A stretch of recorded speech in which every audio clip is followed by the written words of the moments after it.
there, and welcome to another edition of Sip Sip Hooray, the podcast about wine and the cool people who make it. Speaking of cool, our guest today is described as liking dirt roads, 12-inch vinyl, point breaks, and hiding in barrel rooms. He also likes great wine, and boy, does he know how to make it. His name is Ian Brand, winemaker and vintner at I. Brand & Family, and we are excited to share his story with you today. We are, of course, the two Marys who like to eat, drink, and be merry. I'm Mary Babbitt. And I'm Mary Orland. And when Ian came on the wine scene here in Monterey County, his mission was to work with unsung vineyards and grape varieties, helping to ensure these special places and wines would not remain in the shadow of Pinot Noir and Chardonnay.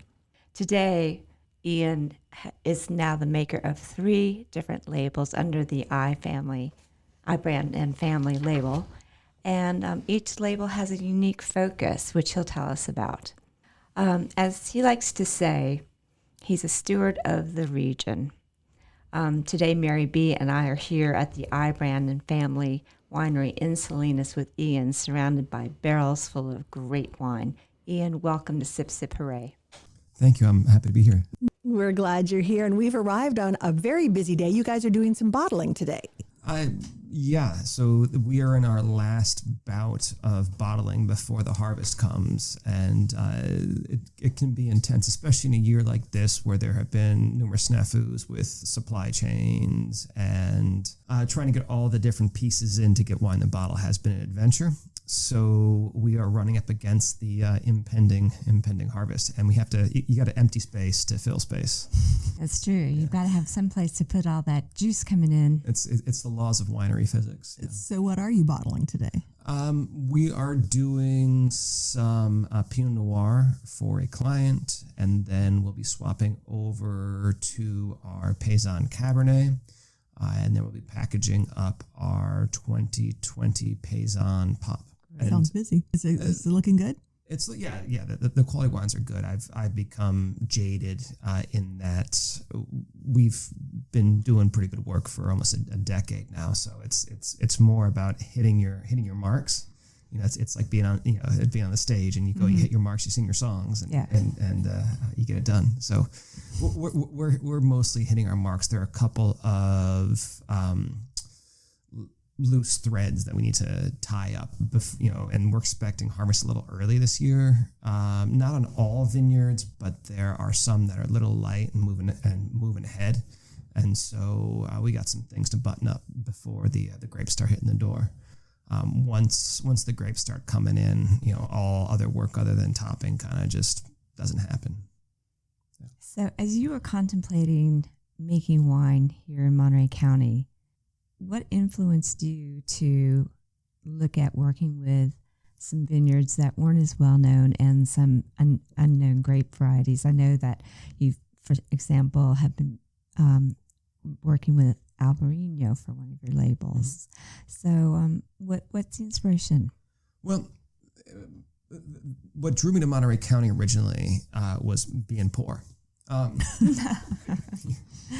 That I knew I wasn't built for working for somebody else, and I wanted to forge my own way.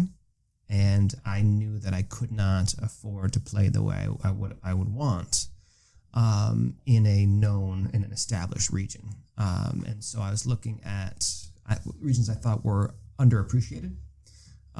And Monterey had the dual advantage of having a lot of things under vine, a lot of acres under vine. So there was grapes ready to pick and to work with, and having good ocean access, which was important to me. As far as working with less known varieties or vineyards, I felt that this region had some of its answers mixed up. So if you look at an appellation or any wine, you're solving a problem. You're solving for X, and it's all algebra really. So when I looked at what had been done in this region so far, I saw some things that were very interesting. the arc of the Chalone winery was a very interesting thing, and that caught on some very great some great stuff. Some of the pre-prohibition stuff in San Benito County or in southern Santa Clara Valley was fantastic. But what was being focused on were wines that I didn't see that they fit appropriately in like the context of international wine. And to me, that indicated that it was sort of a short-lived, the wine business goes through various like pendular trends. And so I didn't see that trend I didn't see that business outlasting the trend. Mm-hmm. And I've been a little bit wrong on that. But I've also been right on several other things. Mm-hmm. And so rather than seeking to do something unknown, I was seeking what I thought were maybe better answers for the area. So you've got a pretty good batting average. I'm doing okay, yeah. What does this area do well? You mentioned the ocean, proximity to the ocean being important to you. Is that because you like to surf or for the grapes? Yeah, if you get away from the ocean in California, it's ungodly hot. Mm-hmm. And I can't do that. It doesn't work for me. Me neither. But that's also true for grapes. It changes when you get inland. It changes the wines like every vineyard, every variety sort of has its sweet spot, its keyhole, right? And depending on the quality of the vineyard and the quality of the variety, the match, the variety of the vineyard, you have a larger or smaller keyhole to kind of sneak that wine through. And if you try to make a wine that's outside that kind of group of wines that work there, you end up, it's a Sisyphusian task. You're rolling that rock uphill. And so you're looking to talk about low intervention. Quality low intervention wine means that the concept of the wine is correct, right? It's a well-conceived wine, so you're doing very little in the winery, because the conception's right. And that is that's what we try to do in the winery. That's what we do in the winery. Right. So that the climate, the soil, everything is helping you. You're not trying to fight something that doesn't want to grow here. Right. You're not trying to make, and so like one of the things I saw in Monterey County that I spent years trying to figure out was there was a lot of Chardonnay. Monterey grows great Chardonnay, but we were trying to make a California style Chardonnay, i.e. warm climate Chardonnay. And we made subpar, and still do make subpar California style Chardonnay. And part of the disconnect that I found was there was this cultural allergy to acid in Chardonnay, and so you're watching everyone ripen the Chardonnay to 27 bricks and like tremendous tropical flavors because the acids are too high, and aided by a couple of like very cold vintages, namely 2011, I came to realize that no, the acids weren't too high. We just were thinking about it the wrong way. That we were trying to make Carnero style Chardonnay when we're a lot more like Chablis. And so when we make, it's the same as with anything. When you use your voice rather than trying to imitate someone else's voice, you sound your best. And so, all I'm trying to do in looking at all these through these different lenses, look at vineyards, is to see the voice of the vineyard, and then to allow that to sing. And if the vineyard's got a good voice, the wine will be good. I love that description. That's perfect. It makes total sense. And you don't have to be deep into wine knowledge to understand that. I totally get that. You see it across all different types of crafts and arts. I mean, when you're looking at someone on the music end, like someone like Rick Rubin, right? As a producer, very naked, very stripped down style, and his records run the gamut of styles. He doesn't just do one thing, but the truth that runs through all the records, not all of them, many of the records he produces. No, he did some Andrew Dice Clay in the 80s, but that's a different story. A little detour, yeah. But there's an honesty about them, a direct connection from the artist to the listener, and the producer is only like a steward. He's only someone who is shaping that and like polishing the edges so that what that person or what that vineyard's saying comes through. And that's kind of how we take on our task as well. Yeah, that's interesting. Well, winemaking is not your first career. You've had a bunch of other experiences before coming into wine. I don't know if winemaking counts as a career. Okay. I don't know if any of those count as a career either, but yeah, I did some other stuff. You had a few other stints. Yeah. Can you just talk a little bit about some of your experiences? Like, I think you were something in Alaska. You were doing something in Alaska. Yeah. So I was wound a little tight as a young man, and got out of, I found college kind of boring and stifling, and so I got out of there as quick as I could, and just didn't want to do something boring. Like all we know is we get one life on this earth, so you might as well go for it. Shoot your shot, player. So it was the early days of the internet, and I just started finding things on the internet, and I got a job the summer after I graduated as a guide at a bear camp on the Alaskan Peninsula. And so I was 21 years old. And what's a bear camp? A camp not for bears, but what's a bear camp? Oh yeah, it's we take the little bears in and we sing bear songs. Kumbaya. Yeah, kumbaya. Yeah. Sit around the fire pit. Because the grown-up bears have to work during the summer. Someone's got to watch the little bears. The cubs, I mean. It was a tent camp for tourists to view grizzly bears. I see. On the southern border of Lake Clark National Park. And so we were on this spit of land, and the plane would fly in, it would drop tourists. There were a lot of Japanese tourists that came through, and then they would stay with us for 2 or 3 nights, and we would take them out and show them bears and hope that the camp did get socked in and they could leave in 3 days. Mm-hmm. So I, 21 years old, carrying around a shotgun, asking the nice Japanese tourists to please don't take pictures of the bears if we see one on the trail. And of course, you'd come across a bear, and you'd be 5 feet away, and they're all shooting cameras. And the bear's salivating because it's stressed out, and trying to talk everybody down and not have them mauling. And yeah, that was experience. You didn't have any bad bear incidents, did you? No. I mean, I had some close calls for sure. Terrible breath on bears. Yeah. Really, you were that close? Oh yeah, for sure. Our neighbor on the spit, the guy who was leased land to the bear camp, was an old trapper named Wayne Byers, and he had a Russian bathhouse that was probably the best way to get clean. So we'd go in there periodically and get it heated up and get cleaned off because it's cold in the water in Alaska. Mm-hmm.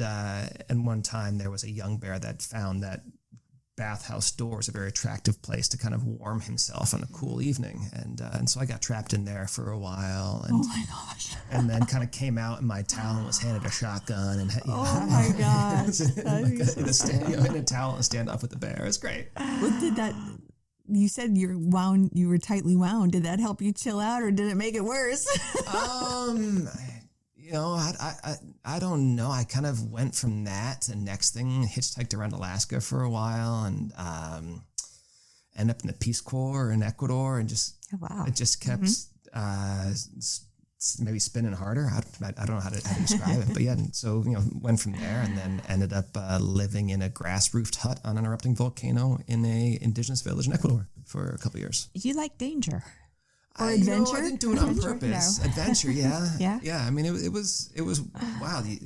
I wanted to see kind of what the world was about. I mean, in middle class America, you live a very kind of protected and copacetic life, and you get caught up in a lot of very trivial stuff. So I wanted to get out and feel, what the world was about. And on one side, got way out into nature and macrofauna and 1,500-pound grizzly bears. And the other side, deep into the third world and the indigenous experience in South America. Ecuador at that time was had their economy tanked because their elected president named El Loco. Which, if your president's nickname is El Loco, that's generally, but he and his buddies ended up robbing the banks and taking all the money to Miami, which is what South American dictators do, is they steal from the country and go to Miami, buy penthouses. And then they had to dollarize, and so there were just revolts all over the country, and the indigenous groups were kind of at the core of the revolts, and they would have bottles, and they'd like put tires across the streets and burn them, and get out there with their with their hose, and if a bus tried to come through, they would attack the bus, and Wow, it's a trip. So Man. from grizzly bears and volcanoes to wine. Yeah, so I ended up in Santa Cruz after working some rivers in Utah for a while, and the gig I had ran out, and I had no money, and I was sleeping on my buddy's couch, and I had to find a job somewhere, and I ended up at Bonnie Doon, working in the lab and dragging hoses in the cellar. Great. And how long were you working with Randall Graham? Year and a half at Bonnie Doon, and then 4 years after that at Big Basin. Okay. So when I was at Bonnie Doon, it was, you would either describe it as the zenith or the nadir of Bonnie Doon, depending on your perspective. It's when at the height of Big House Red and all the Kata Solo stuff. So I didn't work with Randall directly. I actually see Randall a lot more now Do you really? than I did then. That's funny how that works. But it was also after Randall got into it. I believe it was car accidents. That's when he had the The halo thing. halo. Yeah. And so he was in his own kind of interesting space at that point. But Bonnie Doon was interesting because I don't think that Bonnie Doon gets the respect that it deserves. Because if you look at current trends, at the current kind of direction of the California wine business, that's all stuff Randall was doing 2 decades, before. You're so right. He was preaching it back then, but people really weren't listening much. Well, I mean, he was successful in everything, but as you were speaking earlier, the big California Chardonnays were still the things that everybody was wanting to drink, and I think we've kind of changed directions now. In addition, when you talk to the winemakers that are doing it now, you don't hear a lot of homage paid to the work that Randall did. I don't know. Most of our older vineyards that we work out of are vineyards that Randall touched. Oh, wow. Yeah, Okay. for sure. So let's talk about some of those vineyards. And you've got a selection of wines from your labels for us to try. So let's get into the first one while you tell us about some of those vineyards. Okay. Well, the first one is a little amuse-bouche. It's a piquette of Sauvignon Blanc that we steeped with hibiscus flower,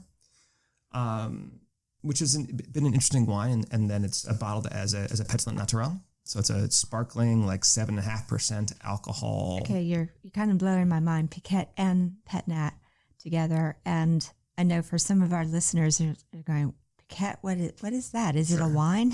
And then hibiscus. Yeah. So back it up and tell us what you. So this is interesting because we'll move into sort of the concept of a wine. As your listeners may or may not know, there's been the idea of natural wine has really taken over. And there's been a lot of demonization of sulfur in wine because no one wants carcinogens in their wine, notwithstanding that the biggest carcinogen in wine is the alcohol. Yeah. So science. Oops. Yeah. Unfortunately, you tend to have a lot of like Russian lit majors that are winemakers. They're more interested in the story than they are like actual facts and stuff like that. So anyhow, and wine, for everyone that's listening, wine has very low sulfur. If you're getting a headache from your wine, it's not the sulfur; it's either the sugar or the histamines. If you have a sulfur allergy, it comes out as hives. You would be itchy. You wouldn't have a headache. Drink more water. So the making wine sans soufre, that is the French term for without sulfur, is an interesting kind of hurdle to jump over. And there's various ways to do it. When you remove the sulfur from the equation, you kind of have to change how you go about making the wine. Oxygen is the enemy of wine. So the more oxygen that makes its way into wine, the more quickly the wine's going to degrade. And so you need various agents to counteract that oxygen, whether it's what type of clothes you're using, carbon dioxide, antioxidants. when we were looking at piquettes, and a piquette is where you take the skins of the wine that you pressed off and you rehydrate them, let it soak for a couple of days, press them off again. Now, it's a great idea, and it was something that, was done traditionally in vineyards for like the winery staff and family to have something to drink, especially in the days where they didn't have clean drinking water. In London in the 1700s, there's a lot of like 0.5%, 1% beer being drunk because that way you wouldn't get terrible microbes. Right. So piquette was sort of the vinous version of that. It's something that came back into vogue. But most piquettes are pretty bad. And the reason they're pretty bad is they lack acid. That, all the water and the lack of acid creates this giant donut in the middle of your palate. And so they're just not very good. So I was sitting in a little Mexican restaurant on the east side of Salinas thinking about that and talking to my buddies with somebody who loves this place that we won't name because it's kind of our little... you don't want You're not going to let us in on the secret. You wanted to stay your place. I've always got to have secrets. But so we were there, and I was having a Jamaica, and I was tasting. I was like, "Oh, this is great!" And they were talking about the antioxidant and antimicrobial properties of the hibiscus flower, of Jamaica, of why it's healthy. And a light bulb went off. It's like this thing that has a lot of antioxidants. It's antimicrobial, so you can make a wine sans soufre and you'll still have antimicrobial agents in there. It won't go bad. And additionally, Jamaica's got this great mid palate. And so maybe that would solve like that issue with the piquette and make it a more complete beverage.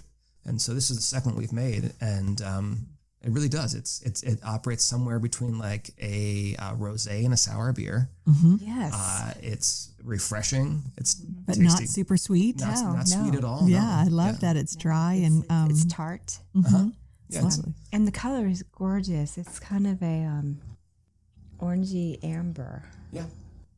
It's so it's been really fun to make, and we're wondering, do we put it in cans? Like again, you're kind of working on the edge of the public's concept of what a beverage can be, and so there aren't models of how you do it. It's got to be fun to create something that hasn't been done. Yeah. It's it keeps it interesting. Got to keep it fresh. Got to keep moving. So. Yeah, nice. This is really terrific. All right, you've just poured us another. What is this one? So this one is an Arnais from Vista Verde Vineyard in San Benito County. Arnais. So Arnais is a grape from northern Italy, a white grape. And it's often referred to as like white Nebbiolo, unrelated, but it grows in the same region, the Piedmonte region, where Barolo Barbaresco, that's the Nebbiolo grape. Absolutely. And so this is from out of San Benito County, and San Benito County is really interesting. It's maybe a third of the size of Monterey County. It's separated from Monterey County in the 1870s. And it's just north of Monterey County. It's north and east. North and east. Okay. North and east. So for folks who don't know where it is. Right. So the Gabilan mountain range that is home to Chalon and Calera is the dividing line between Monterey and San Benito County. And the San Benito Valley is between the Gabilan and the Diablo range. And then east of the Diablo range is when you get into the Central Valley. Okay. And San Benito County is home to the oldest continually producing commercial vineyard in California. Which one is that? It's now Eden Rift and DeRose. Yes. But it was planted in the early 1950s and produced a lot of quality grapes there in the Santa Clara Valley around San Jose pre-Prohibition. Right. And then it's part of the story of this region that post-Prohibition, the whole wine industry moved north to Napa and Sonoma, and this area was forgotten, even though pre-Prohibition, the quality of wines produced were neck and neck with those better-known regions. That's so interesting, and I don't think a lot of people realize that. I think people think that it was all born, and California's wine story started in Napa. And it started in Los Angeles. In L.A.? Yeah. It really did. Yeah. Wow. So Théophile Vacher started wining with his brother outside of Los Angeles before he came up here. Yeah, and then it came up to Santa Clara Valley. Mm-hmm. Crazy, and huh? With the Aladdin, that label started in the mid to late 1800s. Which I think is really interesting. It gets back to what you were saying earlier, is that when you were looking for a place to do a winery, this area, the Salinas Valley, Monterey County, all of this area was and in some ways still is more open. And while you said a lot of acreage was planted to grapes, it's a little bit not Wild West, but you have an opportunity here that it's not locked in like Napa and Sonoma, right? Sure. There is an openness. And if you look at Napa historically, Napa has produced several varieties of wine successfully over the years. But at this point, because of the preeminence of Cabernet in Napa, if you're a grower and you have a good piece of ground with the pricing for Cabernet, it would just be malpractice economically to put in something like Charbono. Although if you go back in the 70s, there were great Napa Charbonos. Really? Yeah, for sure. I didn't know, but I know that Chenin Blanc was really big. Chenin Blanc, Ribolla. Really? Yeah, there's small Ribolla in there. Petite Syrahs, like the Haynes Vineyard Petite Syrah. Yeah.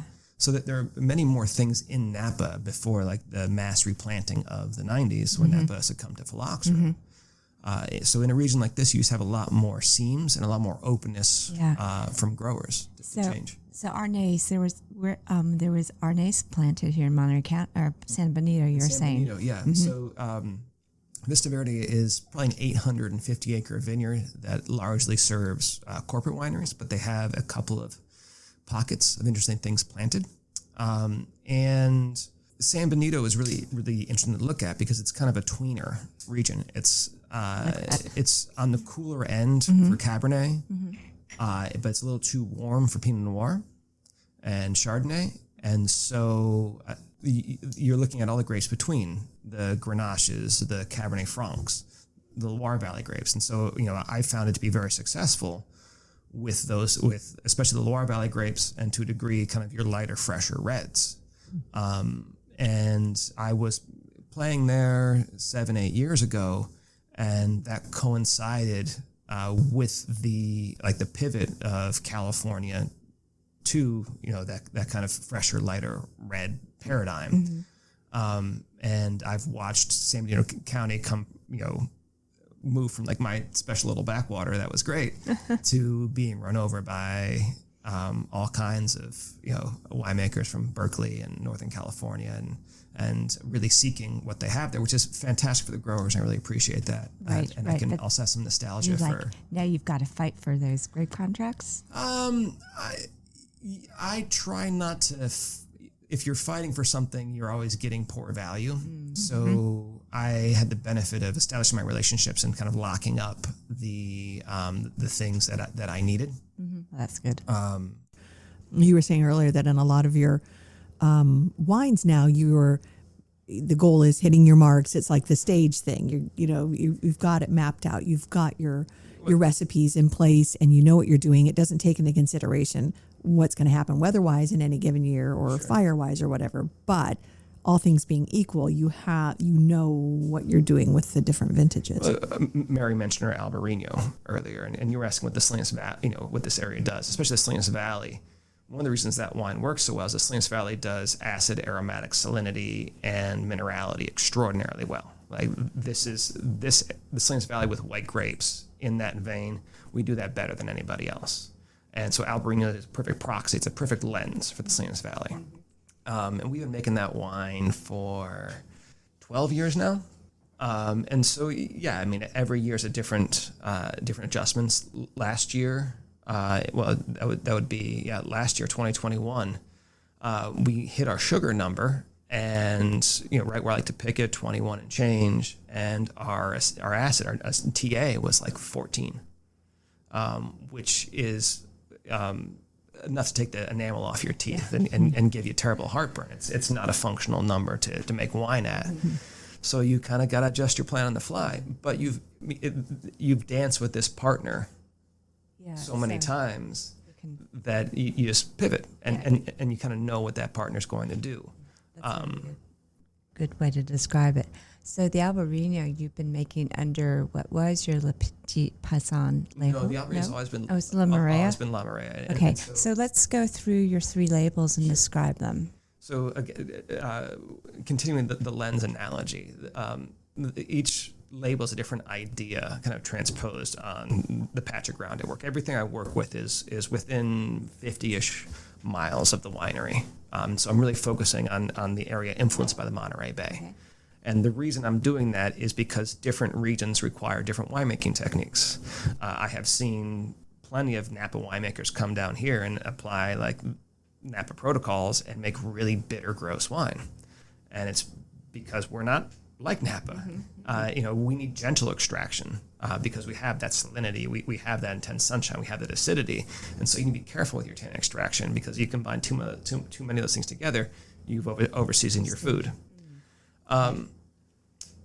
So the 3 labels are Paysan, La Marea, and Ibrand and family. The Petit Paysan, or the Paysan wines, are looking at this region through the lens of kind of a village wine. And so it's taking vineyards that may not stand completely on their own, but taking the elements of different blocks and blending them together to make a more complete full wine. And in that way, I can provide prodigious value to the customer. It's really applying my trade and my practice, my knowledge of the region in order to making composed wine. Yeah. And we've been doing many of those wines for over a decade now, so we really know how the pieces go together. And you've had a bit of a rebranding on that label. Yeah, we've taken it from the Petit Paysan down to Paysan. A new label art. A new label art as well. Yeah, I'm really trying to represent the region, move into our next stage as a winery. That I'm particular about what's in the bottle, and what's on the bottle is just meant to be attractive and draw you in. And then the La Marea label is playing off the Spanish history of the region. Okay. Monterey was the old Spanish and Mexican capital of California. When I was looking at what was planted here versus the climate, that it was so focused on northern French continental grapes, and we're a marine climate at the 37th parallel. That didn't make a lot of sense to me, and so I wanted to look at with the angle of the sunshine here, grapes that were more akin like on the Iberian Peninsula, where you had a lot Rias Baixas, Albarino, Grenaches. You get a lot of Grenache in Sardinia and the Southern Rhone, and take those types of grapes and filter them through the Monterey sunshine, the Monterey climate, and that's really worked for us. They really perform nicely here. We get a very different style of Grenache than you do, say, down in Paso Robles or in the Sierra foothills. Ours tend to be very light and fresh and mineral stone inflected, much more akin to like what you would see out of the Sierra Negritos, high elevation vineyards up over Madrid. And so that's been La Marea. And then those are the first 2 labels that we did. And as I was out pimping my wine, Pimping my wine Nice. in the markets, I was reacting to kind of two sets of feedback that I was getting. One was being, me personally as a winemaker, I was being treated as if village level wines was all I was capable of, and being a Greek, like you make me feel small and show you. And then the other was the thought that was those village level wines, those kind of mid-tier wines, were all this region was capable of. And when I looked at the region, what I saw was Chalon was Calera, on the northern end, Montebello, 3 of maybe the 10 most classic vineyards in California, but that linkage was not being seen by sommeliers. They saw Napa, they saw Sonoma, they saw that region's just a dark spot. I'm like, that this is a long history of making fantastic wine. So what I wanted to do was to highlight vineyards that provide like the linkage between those known sites. And so working with some of the other vineyards in Chalon that aren't Chalon, and then working, not with Pinot in Chalon, because Chalon's warmed since the 60s and 70s, both because of global warming and because the transition of the Pacific decadal flow. And so the 50s, 60s, and 70s were some of the coolest, wettest years in California. And California geologic history, not just 150 years that we have records of it. So switching to other varieties, I think that work well in Chalon, and we do some Syrah and Morvet out of there. Working with the vineyards in San Benito County, old vine vineyards out there, that makes sense. And then through the Santa Cruz Mountains and in Santa Clara Valley, turning into Carmel Valley and parts of the Salinas Valley, making the varieties that I think match best with those places, that tell the story of those places, that link it with the history, and then provide those linkages between the known places and the unknown places, so that we're through liquid establishing a map of what makes sense. I love that, a wine-based map. A liquid map. Liquid map.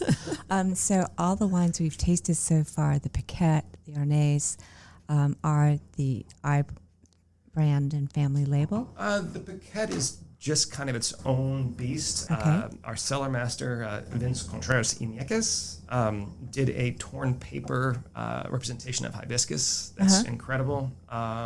And we just called it Paquette Net. Okay. Nice. I love that. I don't know where it fits. Yeah. It's kind of a... So it's kind of its own... Yeah, we make 100 cases, and we sell them in the tasting room in like New York City. Okay. And it's a project. It's a placeholder while I'm figuring it out. Okay. It's one of my favorite beverages. I guess I wouldn't really call it wine to drink out of the winery, but it's not, to me, it's not a complete product yet. I haven't worked all the way to being exactly what it wants to be, and so it's work in the process. The Arnais is just a small block. And so it's a limited, forcibly limited wine by the size of the block that it comes out of. I take the whole block. It's an acre. And what are you pouring now? This is a Gamay from the Escol Vineyard in the San Lucia Highlands. And is this iBrand also? This is iBrand also. And so the Escol Vineyard's farmed by Scott Caraccioli, who is a good friend of mine, wonderful person. And I have, we've talked farming, and he's very interested in their vineyard up there. And we've talked about it for years and years about what, how I think it performs, what should be there, and how it should be farmed, etc.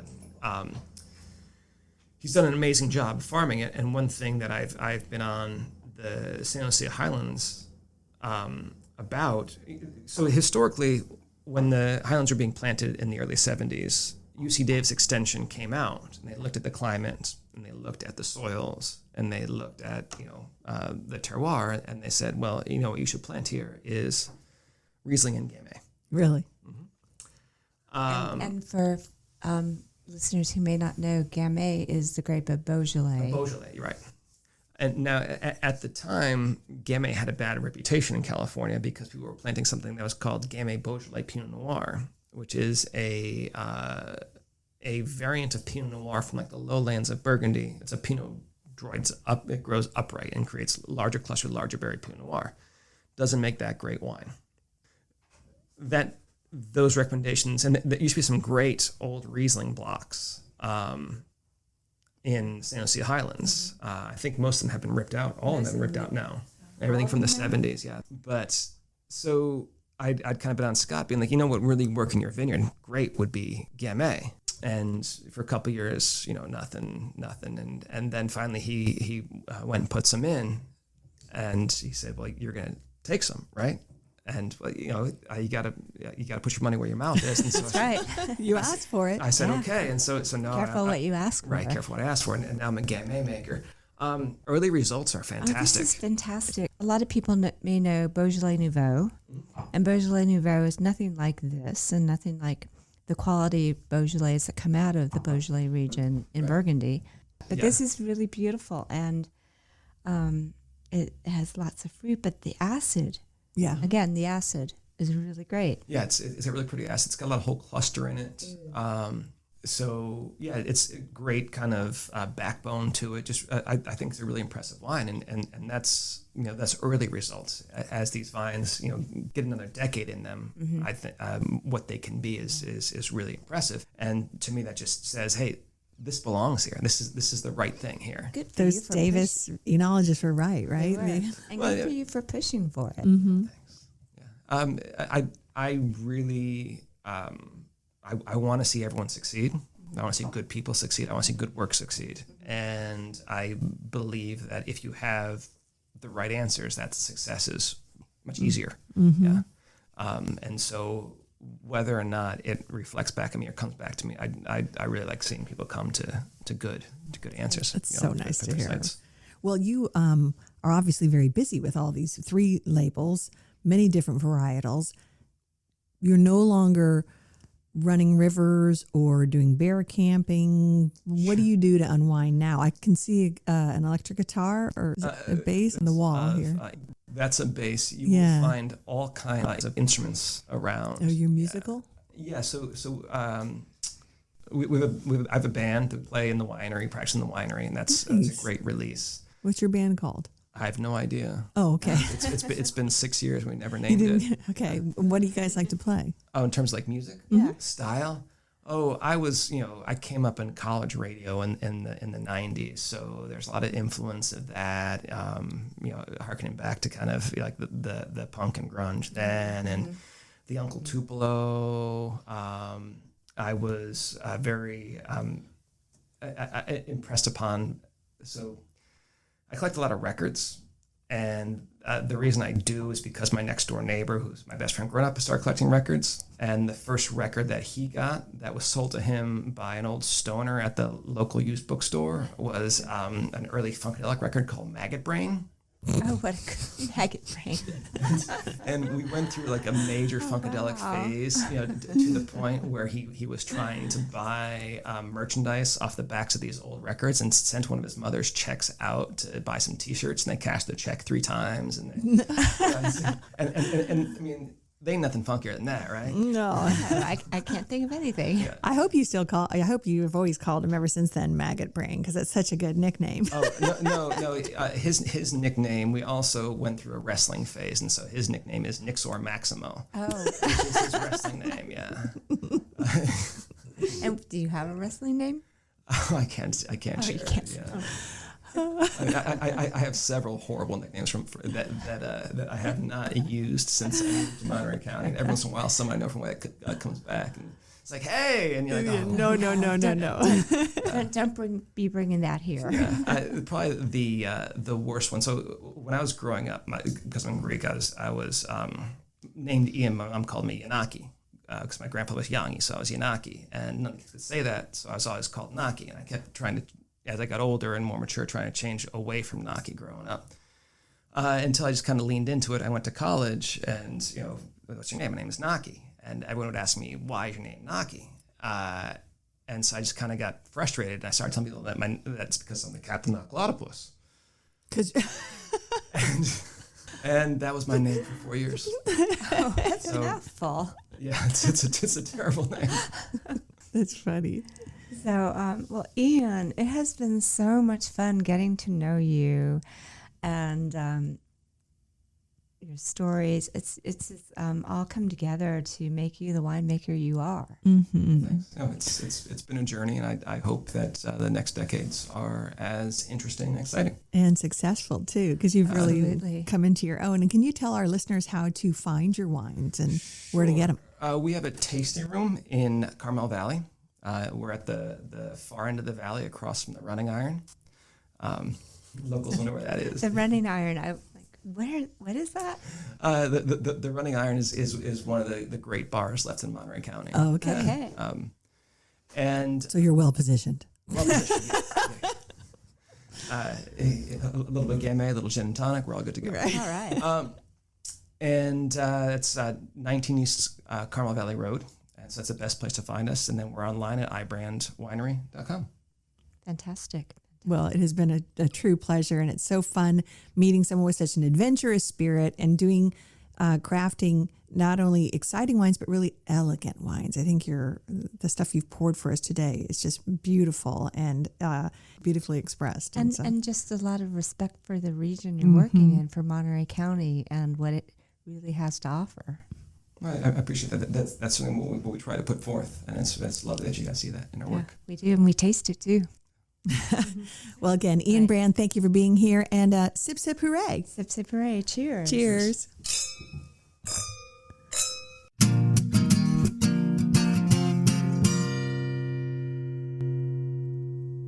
Well, that's going to do it for our show today. Thank you for listening to Sip Sip Hooray podcast. We hope you enjoyed the show because we sure love bringing it to you. And if you do like it, we hope you share Sip Sip Hooray with your friends. So go to whatever platform you listen to our podcast on. Be sure to review us, rate us. It helps other people find their way to Sip Sip Hooray. And you can also subscribe to our pod so you don't miss another episode when it drops. If you're looking for past episodes of Sip Sip Hooray, you can find them on our website. It's sipsiphoooraypodcast.com. Be sure to follow us also on social media. We are at Sip Sip Hooray Podcast on Facebook and Instagram. And on Twitter, we are at Sip Sip Hooray, the number 1. Be sure to DM us with any ideas, questions, or just leave a comment. We'd love to hear from you. We are, of course, the two Marys, and we do like to eat, drink, and be merry. So, Mary Orland, cheers to you and Sip Sip Hooray. Cheers, Mary Babbitt. Sip Sip Hooray.